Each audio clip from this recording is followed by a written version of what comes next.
Morning dear student, welcome to the way of solution number 1 study channel West Bengal. তো আমি তোমাদের Dutton sir. তোমরা এখন পাচ্ছ জিকে জিএস 3 থেকে আমাদের টার্গেট গ্রুপ সি এবং ডি এর জন্য একটি মক টেস্ট। আপকামিং যে গ্রুপ সি এবং ডি পরীক্ষা হবে এবং সেই রিলেটেড কিছু জিকে মক টেস্ট আমরা এখানে রাখবো, তোমাদের যেটা নিজেদেরকে মূল্যায়ন করতে সুবিধা হবে যে তুমি এখন কোন লেভেলে দাঁড়িয়ে আছো। ঠিক আছে?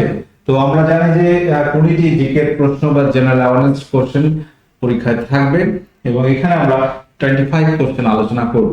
ঠিক আছে, বিভিন্ন বিষয় থেকে। তো আমাদের যে ক্লাস রুটিন আছে ডিসেম্বর মাসে, সেখানে তোমরা পাচ্ছ আমার ক্লাস সকাল 7:30 থেকে এবং অন্যান্য ক্লাস রুটিন এখানে দেওয়া আছে, তোমরা দেখে নেবে। এবং সমস্ত ক্লাসের নোটিফিকেশন বা লিংক আমাদের Telegram group the way of সলিউশনে কিন্তু প্রোভাইড করা হচ্ছে। পাশাপাশি আমরা বিভিন্ন পরীক্ষা ওরিয়েন্টেড ব্যাচ কিন্তু করাচ্ছি। অবশ্যই সেটা কোথায় হচ্ছে? টিডব্লিউএস একাডেমি অ্যাপে হচ্ছে। তোমরা এই অ্যাপ প্লে স্টোর থেকে ডাউনলোড করতে পারবে। ঠিক আছে, প্রত্যেকেই যারা কানেক্ট আছো, আমাদের নতুন ডব্লিউএসএসসি গ্রুপ সি এবং ডি এর জন্য একটি দুর্দান্ত প্র্যাকটিস ব্যাচ কিন্তু শুরু হয়েছে। মাত্র 1.5 মাসের মধ্যেই আমরা যে সিলেবাস গুলো আছে টোটালটা চ্যাপ্টার ভিত্তিক প্র্যাকটিস কিন্তু তোমাদের করিয়ে দেব। ওকে, প্রচুর এখানে টিচার তোমরা দেখতে পাচ্ছ এবং ক্লাসের ফ্রিকোয়েন্সি অর্থাৎ ক্লাসের সংখ্যা ডেইলি কিন্তু অনেক থাকছে, যেহেতু 1.5 মাসে আমাদের টোটাল সিলেবাসটাকে এমসিকিউ আকারে চ্যাপ্টার ভিত্তিক সলভ করাতে হবে। প্রচুর টিচার আছে, প্রচুর ক্লাস তোমাদের এখানে প্রোভাইড করা হচ্ছে। তো প্রত্যেকে যারা কানেক্ট আছো, আমরা আজকে এমসিকিউ শুরু করব। 25 এমসিকিউ থাকবে এখানে এবং তোমরা এর মধ্যে কয়টি কোশ্চেন তোমরা সঠিক উত্তর করতে পারছো অবশ্যই কিন্তু খেয়াল করতে হবে। 1 থেকে 25 পর্যন্ত দাগিয়ে নাও, 1 2 3 4 করে এইভাবে 25 পর্যন্ত অবশ্যই একটা খাতা নাও, দিয়ে মার্ক করে নাও এবং কত হচ্ছে অবশ্যই খেয়াল করো, তুমি নিজেকে মূল্যায়ন করো। কোশ্চেন নাম্বার 1, আঙুরের গুচ্ছের ন্যায় ক্যালসিয়াম কার্বনেটের যে ক্লাস, এটাকে কি বলা হয়?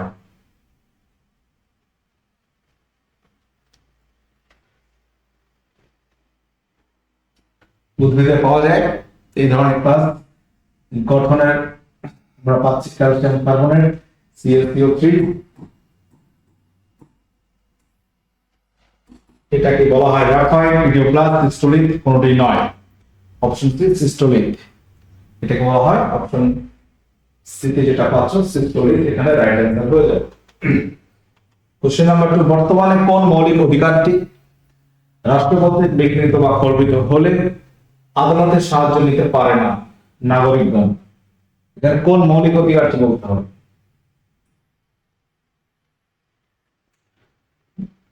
সাম্যের অধিকার, এটা পারে। সাম্যের অধিকার যদি কোনো কারণে খর্বিত হয় তাহলে তুমি আদালতে যেতে পারো।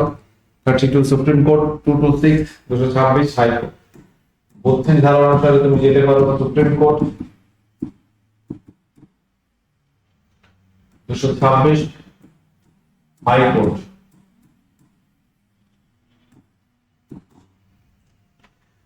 সাম্যের অধিকার, স্বাধীনতা অধিকার, ধর্মের স্বাধীনতা অধিকার, এগুলো তো আছেই। সম্পত্তি অধিকার, এটা এখন আইনি অধিকার, এটা মৌলিক অধিকারের তালিকায় নেই।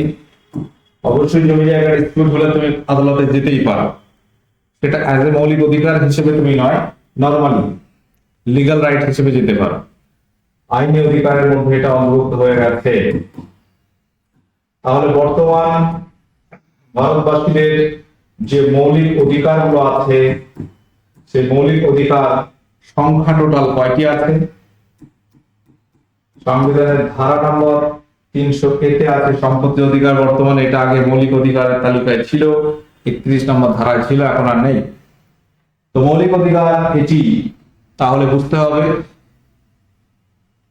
সংবিধানে 12 থেকে 35 নম্বর ধারার মধ্যে আছে এবং 6টি মৌলিক অধিকার বর্তমান ভারতীয়দের আছে।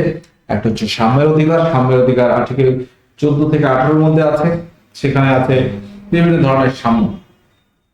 তারপর স্বাধীনতা অধিকার, একটু ফ্রিডম, 19 থেকে 22, 23 24 শোষণের বিরুদ্ধে অধিকার, 25 থেকে 28 দেখবে সংবিধানে 25 থেকে 28 নম্বর ধারার মধ্যে ধর্মীয় স্বাধীনতা অধিকার আছে। তারপর 29 30 সাংস্কৃতিক এবং শিক্ষাগত অধিকার, ঠিক আছে, কালচারাল অ্যান্ড এডুকেশনাল রাইটস, পাশাপাশি 32 থেকে 35 সাংবিধানিক প্রতিবিধানের অধিকার। এই গেল 6টি মৌলিক অধিকার। পরবর্তী কোশ্চেনে আসবো, ভারতের সংবিধানে কোন ধারায় বলা হয়েছে যে প্রতিটি রাজ্যের সরকার বা স্থানীয় কর্তৃপক্ষ এমন ব্যবস্থা গ্রহণ করবে যাতে ভাষাগত সংখ্যালঘু শ্রেণীর শিশুরা প্রাথমিকভাবে মাতৃভাষায় শিক্ষা পেতে পারে? ভারতের সংবিধানের কোন ধারায় বলা হয়েছে যে প্রতিটি রাজ্যে সরকার বা স্থানীয় কর্তৃপক্ষ এমন ব্যবস্থা গ্রহণ করবে যাতে সেই রাজ্যে বা স্থানে সংখ্যালঘু শ্রেণীর শিশুরা প্রাথমিকভাবে তাদের মাতৃভাষায় পড়াশোনার সুযোগ পায়? এটি কোন আর্টিকেলে আছে? সংবিধানের অপশন এতে পাচ্ছি 360। এটা তো ফিনান্সিয়াল এমার্জেন্সি, তাহলে এটা আমরা এখানে অ্যান্সার নিতে পারি না। 351 50 এ বি, উত্তর হবে 350 এ, 350 এর এ ধারাতে। দেখো 350 নম্বর ধারাতে কি আছে?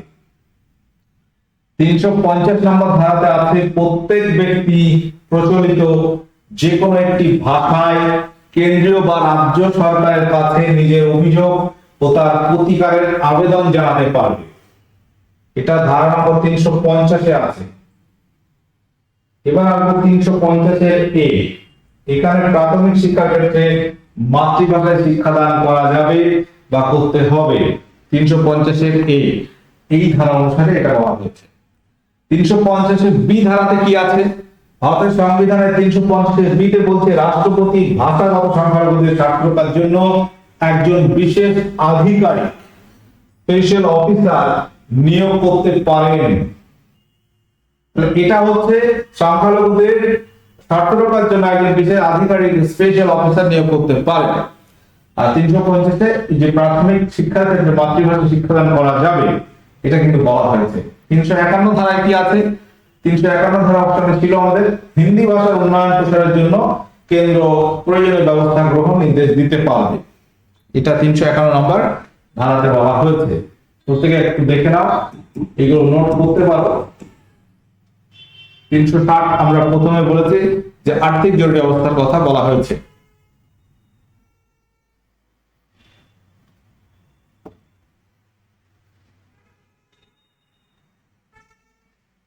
কোশ্চেন নাম্বার 4, বহুদের স্টেরয়েড জাতীয় ইনসুলিন স্টেরয়েড জাতীয় একটা ওষুধ, বহুদের স্টেরয়েড জাতীয় ওষুধ সেবনের সৃষ্ট রোগ কোনটি? স্টেরয়েড যুক্ত ওষুধ সেবনে যে রোগ হতে পারে, এইডস হতে পারে, অস্টিওপোরোসিস, আর্থ্রাইটিস, বসন্ত রোগ। বসন্ত রোগ বা এইডস রোগ এই ধরনের ওষুধ সেবনে হয় না, আর্থ্রাইটিসটা হয় না। উত্তর হবে অস্টিওপোরোসিস, যেটা হচ্ছে হাড় ক্ষয় বা হাড়ের মধ্যে ক্ষমতা কমে যেতে পারে, ভঙ্গুর হয়ে যায় হাড়। কোশ্চেন নাম্বার 5, নিচের কে বলতে হবে একজন অন্ধ কবি কৃষ্ণ পূজারী এবং কৃষ্ণ মাহাত্ম্য বিশেষভাবে প্রচার করেছিলেন? কবি সুরদাস, কবি রামানন্দ, নাকি কবি জয়দেব? এখানে অন্ধ কবির নাম কি হবে? কৃষ্ণ পূজারী ছিলেন এবং কৃষ্ণ মাহাত্ম্য বিশেষভাবে প্রচার করেছিলেন, তিনি কবি সুরদাস। অপশন এ সঠিক উত্তর হবে। পরবর্তী কোশ্চেন আসবো, প্যাটজিয়াম কোন প্রাণীর বৈশিষ্ট্য? প্যাটজিয়াম কোন প্রাণীর বৈশিষ্ট্য? বাদুড়, তারামাছ, পায়রা, নাকি বানর?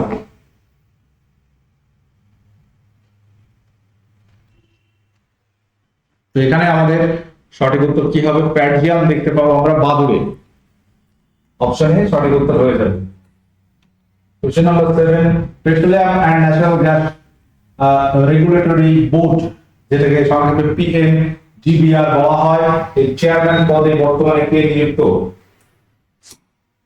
পেট্রোলিয়াম সংক্রান্ত এই যে board, petroleum and natural gas তোমার রেগুলেটরি বোর্ড, এর চেয়ারম্যান পদে কে নিযুক্ত আছেন কারেন্ট অ্যাফেয়ার্স থেকে? গৌতম ধর, অনিল সরকার, স্বদেশ গায়েন, অনিল কুমার জৈন। তাহলে এখানে আমরা সঠিক উত্তর কোনটি নেব? অপশন ডি হবে সঠিক উত্তর। যারা করেছে অপশন ডি, তোমাদের উত্তর সঠিক হয়েছে। কোশ্চেন নাম্বার 8, পার্সিদের বিখ্যাত উৎসব নওরোজ, এই উৎসবকে চালু করেন? ইতিহাস থেকে কোশ্চেনটি এবং খুব ইম্পর্টেন্ট। ফিরোজ তাওয়াতুল্লাহ, ইলতুৎমিশ, আলাউদ্দিন খলজি, গিয়াসউদ্দিন বলবন। বলো এখানে উত্তর কি হবে? পার্সিদের বিখ্যাত উৎসব নওরোজ উৎসব, যেটা পার্সিয়ান নিউ ইয়ার যখন হয় তখন পালিত হয়, এবং এইটি চালু করেন গিয়াসউদ্দিন বলবন। দাস বংশীয় সম্রাট গিয়াসউদ্দিন বলবন এটি চালু করেন। এনআরসি, এনআরসি এটি বর্তমানে কি আকারে আছে? খসড়া, বিল, আইন নাকি কোনটি নয়? এটা পরীক্ষা আসা প্রশ্ন। এনআরসি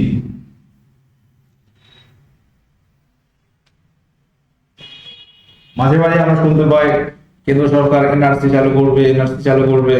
আসামে এনআরসি হয়ে হচ্ছে, তাহলে এনআরসি যদি হয়ে থাকে আসামে, তাহলে এটা অ্যাজ এ অ্যাক্ট, এটা এখন আইন আকারে আছে। প্রথমে আছে খসড়া, সেটা তারপরে তোমার বিল হিসেবে পাস হলো লোকসভায়, রাজ্যসভায়, দেন দেখা যাবে যে যখনই সেটা রাষ্ট্রপতি সিগনেচার করবে তখন আইন হয়ে যাবে, অ্যাক্ট হয়ে যাবে। ঠিক আছে। দ্বারকেশ্বর এবং শিলাবতী নদীর মিলিত প্রবাহ কোন নদী নামে পরিচিত? বলো এখানে কি উত্তর হবে?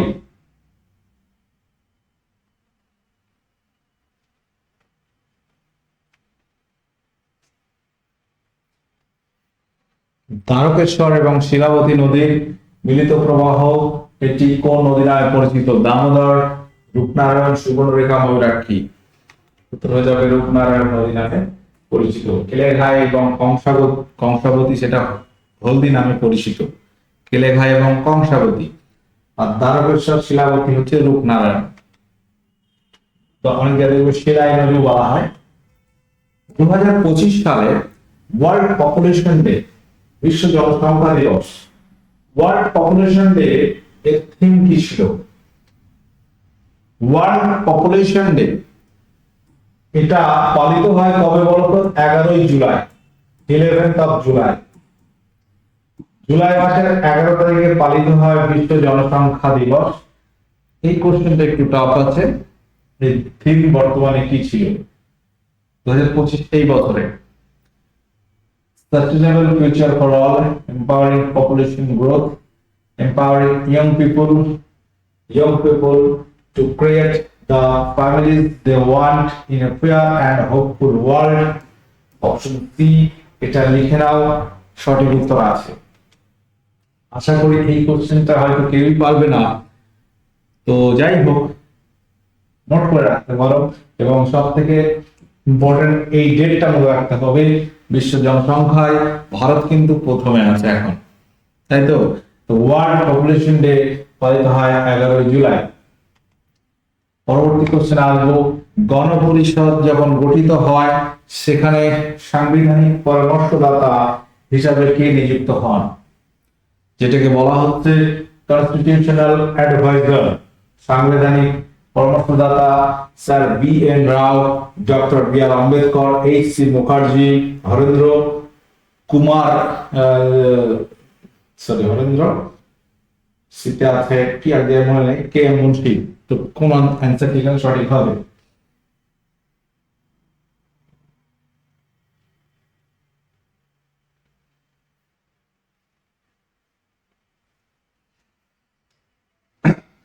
সাংবিধানিক পরামর্শদাতা ব্যারিস্টার তখন আইনজীবী ছিল বি এন রাও, বেনেগাল নার্সিং রাও, তিনি ছিল সাংবিধানিক পরামর্শদাতা। এই কোশ্চেনটা আসতে পারে, কোশ্চেনটা খুব ইম্পর্টেন্ট, নোট করে নেবে।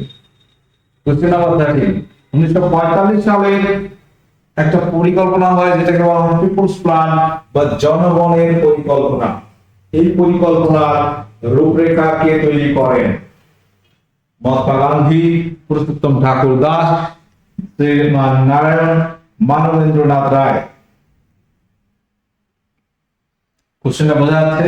1945 সালে ভারতের পঞ্চবার্ষিক পরিকল্পনা শুরু হয় 1951 সালে এসে। তার আগে প্ল্যানিং কমিশন গঠিত হয় 1950 সালে 15 মার্চ। তো তারও আগে বিভিন্ন প্ল্যান, বিভিন্ন ধরনের পরিকল্পনা শুরু হয়েছিল ভারত স্বাধীনতা হওয়ার আগেই। তো এখানে এই জনগণের পরিকল্পনা, এটি রূপরেখা বা ডিজাইন করেছিলেন এম.এন. রয়, মানবেন্দ্রনাথ রয়। নামটা মনে রাখবেন, এম.এন. রয়। কোশ্চেন নাম্বার 14, রামগঙ্গা নদী প্রকল্পটি এটি কোন রাজ্যে অবস্থিত? রামগঙ্গা নদীকে কেন্দ্র করে এটি গড়ে উঠেছে, এটি কোন রাজ্যে অবস্থিত? উত্তরাখণ্ড, ছত্তিশগড়, উত্তরপ্রদেশ নাকি মধ্যপ্রদেশ? সঠিক উত্তর এখানে কি হবে বলো? রামগঙ্গা নদী প্রকল্পটি এটি কোন রাজ্যে অবস্থিত? সঠিক উত্তর হবে উত্তরাখণ্ডে অবস্থিত। সম্প্রতি কে 2025 সালে আন্তর্জাতিক বুকার পুরস্কারে ভূষিত হলেন? কোশ্চেনটা খুব ইম্পর্টেন্ট আপকামিং পরীক্ষার জন্য। এখানে এবছর একজন ভারতীয় মহিলা বুকার পুরস্কার জিতেছেন। তিনি এবং যিনি অনুবাদ করেছেন, নামটা লেখা নেই, বানু মুস্তাক, ভারতীয় মহিলা।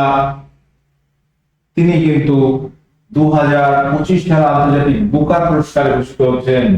বুকার পুরস্কার এটি সাহিত্যে দেওয়া হয়, সাহিত্যে দেওয়া হয় বুকার পুরস্কার, এবং এটি প্রদান করে আয়ারল্যান্ড থেকে। মূলত ইংলিশ সাহিত্যে দেওয়া হয় এবং এগুলো অনুবাদ হয়, যে কোনো আঞ্চলিক বই অনুবাদ হয় এবং তার উপর রেসপেক্টেও কিন্তু এটা নির্ধারিত হতে পারে। তো আন্তর্জাতিক বুকার পুরস্কার 2025 সালে পেয়েছেন ভারতীয় মহিলা বানু মুস্তাক। নামটা অবশ্যই যেন নোট করা থাকে তোমার। কোশ্চেন নাম্বার 16, চক্ষু দানের ক্ষেত্রে দাতার চোখের কোন অংশ প্রতিস্থাপিত হয়?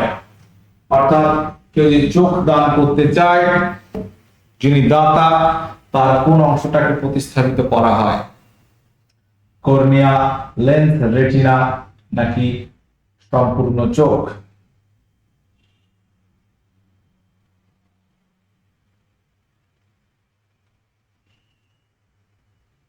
এটা হচ্ছে বলা হচ্ছে যে কর্নিয়া, এটি দান করা হয়। এটা বৃহৎ প্রতিসরক মাধ্যম হিসেবে কাজ করে চোখে।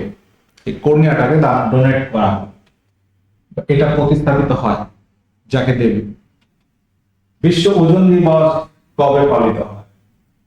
আমরা একটি পরিবেশের ক্লাস নিয়েছিলাম, আগের ক্লাস সম্ভবত। তো সেখানে আমরা আলোচনা করেছিলাম যে একটা চুক্তি হয়, মন্ট্রিল চুক্তি, মন্ট্রিল প্রোটোকল। কানাডায় ওজোন স্তর ক্ষয় হচ্ছে এবং সেটা নিয়ন্ত্রণের জন্য, ওজোন গ্যাসের ক্ষয়ের নিয়ন্ত্রক যে গ্যাসগুলো কমানোর জন্য সেই নিয়ে একটা চুক্তি হয়, যেটার নাম মন্ট্রিল চুক্তি, যেটা হয় 1987 সালের 16 সেপ্টেম্বর কানাডাতে। তো সেই দিনটাকেই পালিত হয় বিশ্ব ওজোন দিবস। মন্টেগু চেমসফোর্ড সংস্কার আইন বা মন্টেগু চেমসফোর্ড চুক্তির মূল উদ্দেশ্য কি ছিল? মন্টেগু চেমসফোর্ড চুক্তিটা হয় 1919-এ। মূল উদ্দেশ্য কি ছিল? দ্বৈত শাসনতন্ত্র, প্রাদেশিক শাসন, আংশিক স্বাধীনতা, আলাদা সাধারণ জনগণ। মন্টেগু চেমসফোর্ড চুক্তির মূল উদ্দেশ্য কি ছিল? অপশন এ ছিল দ্বৈত শাসনতন্ত্র। কোশ্চেন নাম্বার 19 বলতে হবে ইন্ডিয়ান সিভিল সার্ভিসে যোগ দেওয়ার জন্য এখানে কে প্রতিযোগিতামূলক পরীক্ষা ব্যবস্থা করেছিলেন? William Bentinck, Dalhousie, Lord Mayo, Ripon. প্রতিযোগিতামূলক পরীক্ষা, Indian civil service, IAS, ICS. এই পরীক্ষার জন্য যিনি করেছিলেন তিনি হচ্ছেন লর্ড ডালহৌসি। প্রতিযোগিতামূলক কম্পিটিটিভ এক্সাম এখন যেমন হচ্ছে। ঝাড়খণ্ডের পানসিলগুরু এই জায়গাটি থেকে কি উত্তোলন করা হয়? কিসের খনি আছে? কয়লা, আকরিক লোহা, অভ্র নাকি বক্সাইট? ঝাড়খণ্ডের পান্তের বুরু থেকে উত্তোলন করা হয় কি? কয়লা, আকরিক লৌহ, অভ্র নাকি বক্সাইট? সঠিক উত্তর কি হবে বলো? কোশ্চেন নাম্বার 20, রাইট অ্যান্সার আমরা পাচ্ছি আকরিক লোহা। অপশন বি এখানে সঠিক উত্তর হয়ে যাবে। তো আমাদের WBCC group C group D এর জন্য কিন্তু একটি দুর্দান্ত প্র্যাকটিস ব্যাচ সেটা অলরেডি শুরু হয়েছে। মাত্র 1.5 মাসের মধ্যেই আমরা টোটাল সিলেবাসটাকে প্র্যাকটিস আকারে তোমাদের করিয়ে দেওয়া হবে। প্রত্যেকে যারা আছো প্রত্যেকটা সাবজেক্ট এবং চ্যাপ্টার ভিত্তিক প্র্যাকটিস তোমরা এখানে পাবে। প্রচুর টিচার এখানে আছে এবং সেখানে তুমি মাত্র 1.5 মাসের মধ্যে এবং 1 বছরের অ্যাক্সেস তোমার থাকবে এই ব্যাচে। 1 বছর ধরে ক্লাসগুলো তুমি দেখতে পাবে। Unto the last,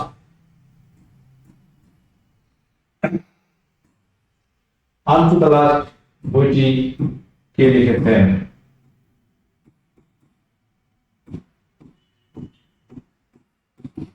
বইটির লেখক কে? Morris Elston, John Ruskin, question মধুলক্ষ্মী।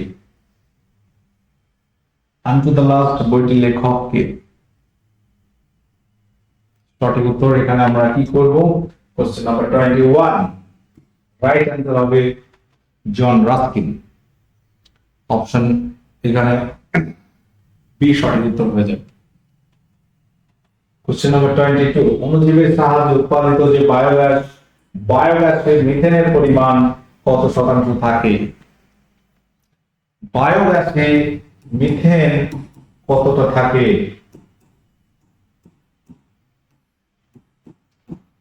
মিথেনের সংকেত CH4 আমরা জানি এটি একটি জৈব গ্যাস এবং এই মিথেনের শতাংশটা কত থাকে? 80%, 70%, 60% নাকি 50%? তাহলে বায়োগ্যাসের প্রধান উপাদান যদি বলে উত্তর হবে মিথেন এবং এটাও হবে 60% থাকে। 60%, 60% মিথেন থাকে।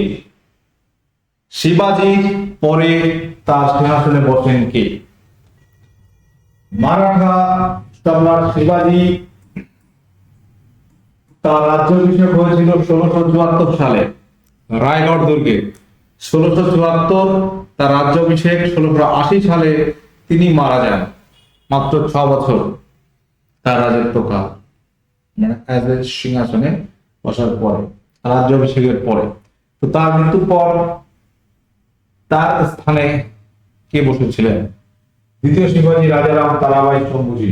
উত্তর হবে তার পুত্র শম্ভুজি সেই সিংহাসনে বসছেন। মুঘল সম্রাট আকবর দিন-ই-ইলাহি এটি একটি নতুন ধর্মমত তিনি চালু করেছিলেন। বেশ কয়েকটা ধর্ম মিলিয়ে বেশি একটা তৈরি করেছে। এই দিন-ই-ইলাহি এটা হচ্ছে একটি নতুন ধর্ম। তো এটি তিনি কবে প্রচার শুরু করেন? আকবর প্রবর্তিত ধর্ম দিন-ই-ইলাহি আকবর চালু করেন 1582 সালে এবং আকবর মারা যাচ্ছে 1605-এ। তো তার মৃত্যুর পর তার ধর্ম ওখানে স্টপ হয়ে যায়। কোন কোন সোর্স অনুযায়ী 70 থেকে 80-র মধ্যে একটা সংখ্যা বলে, কোথাও 25 বা 70 থেকে 80 এরকম, এর ভিতরে মানে 7-এর ঘরে 70-এর ঘরে ব্যক্তি এই ধর্ম গ্রহণ করেন বা ধর্ম গ্রহণ করেন। এর মধ্যে একজন হিন্দু ছিল, সেটা হচ্ছে বীরবল, যার প্রকৃত নাম মহেশ দাস। বীরবল তোমার ছিল তার সভাকবি। কার? আকবরের সভাকবি। বীরবল এই ধর্ম গ্রহণ করেন, এটা কিন্তু পরীক্ষা আছে।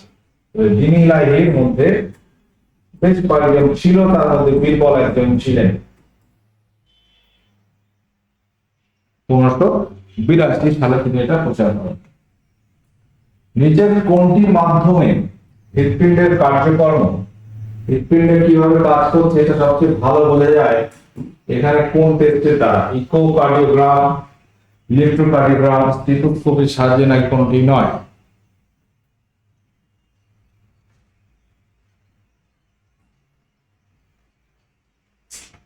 হৃৎপিণ্ডের কাজকর্ম, হার্টের কাজ ঠিকঠাক হচ্ছে কিনা যে চেক করা হয়, ইলেকট্রোকার্ডিওগ্রামে নয়। ইসিজি দিয়ে তুমি ঠিকঠাক বুঝতে পারবে না।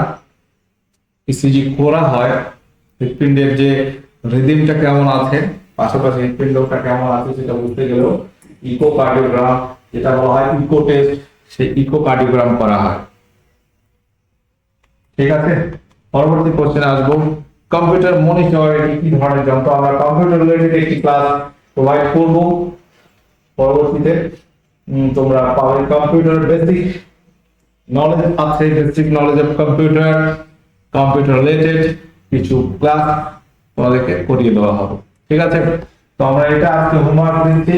তোমরা যারা ক্লাসে ছিলে বলবে যে 25টি কোশ্চেনের মধ্যে তোমার সঠিক উত্তর কটি হলো। এই 25টি কোশ্চেন তুমি কারেন্ট অ্যাফেয়ার্স পেয়েছো, সায়েন্স পেয়েছো, ইতিহাস পেয়েছো, ভূগোল পেয়েছো, কনস্টিটিউশন পেয়েছো, ওকে, পরিবেশের প্রশ্ন পেয়েছো। তো সব রকম মিলিয়ে মিশিয়ে কোশ্চেন ছিল। একটা কম্পিউটার লাস্টে আছে, এটা হোমওয়ার্ক দিচ্ছি। তো ওভারঅল ভ্যারাইটি সাবজেক্টের কোশ্চেন এখানে আছে। কর্ণ হচ্ছে তোমরা কত পাচ্ছ এই সেটে অবশ্যই জানাবে, এবং আমাদের যে ফ্রি ক্লাসগুলো হচ্ছে সেগুলো অন্তত তোমরা দেখতে থাকো, এবং সেখানে বিভিন্ন চ্যানেল আছে আমাদের, ক্লাসগুলো হচ্ছে, তোমরা সাবস্ক্রাইব করে সঙ্গে থাকো। বিভিন্ন পরীক্ষার ক্লাস প্রস্তুতি আমরা কিন্তু করাচ্ছি, প্রচুর ব্যাচ রয়েছে, প্রচুর পরীক্ষার ব্যাচ। যেমন আমাদের রাজ্য সরকারেরই এই গ্রুপ সি, গ্রুপ ডি এর ফাউন্ডেশন আছে, প্র্যাকটিস আছে, পাশাপাশি রাজ্যের এনএম জিএনএম আছে, প্রাইমারি পরীক্ষা, primary TET, upper primary TET আছে, ডাব্লিউবিপির আছে, পিএসসির আছে, ওকে, পুলিশ রিলেটেড সেন্ট্রালে যেমন এসএসসি জিডি আছে, পাশাপাশি সিএইচএসএল, এমটিএস, রেলের ব্যাচ রয়েছে আমাদের। তো ভ্যারাইটিস ব্যাচ কিন্তু আমরা শুরু করতে পেরেছি। আমাদের টিচার বা আমাদের ম্যান পাওয়ার অনেক বেড়েছে, শিক্ষক সংখ্যা অনেক বেড়েছে বর্তমানে। আগে যখন শুরু করেছিলাম আমরা পেড ব্যাচ 4 থেকে 5 জন আমরা টিচার ছিলাম। আজকে তুমি ওই টিচার সংখ্যা যদি বলো সেটা অনেক বেড়েছে। ঠিক আছে, যার জন্য আমরা প্রচুর টাইপের ব্যাচ নিয়ে আসতে পারছি। ঠিক আছে, এবং কোয়ালিটি এবং কোয়ান্টিটি দুটোই কিন্তু আমরা মেনটেন করছি।